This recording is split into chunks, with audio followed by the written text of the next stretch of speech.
গত 2 দিন আগে ভারতের তামিলনাড়ুতে বিজয় থালাপতি নাকি যেন নাম, ওনার নামটা আমি ভালো জানি না, বিজয় থালাপতি এরকমই দেখলাম পত্রিকায়।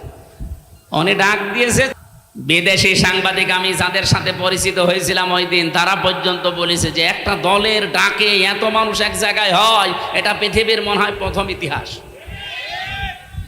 ওই সাংবাদিক ফ্রান্সে, উনি ইংরেজিতে বলছিলেন যে একটা দলের ডাকে এত মানুষ, এটা মনে হয় পৃথিবীর প্রথম ইতিহাস, এত মানুষ এক জায়গায় হয়নি। আর বাংলাদেশ জামাত ইসলামের আমির ডাক্তার শফিকুর রহমান ডাক দিয়েছিল 4 লাখ, আমার মনে হয় গণনার বাইরে।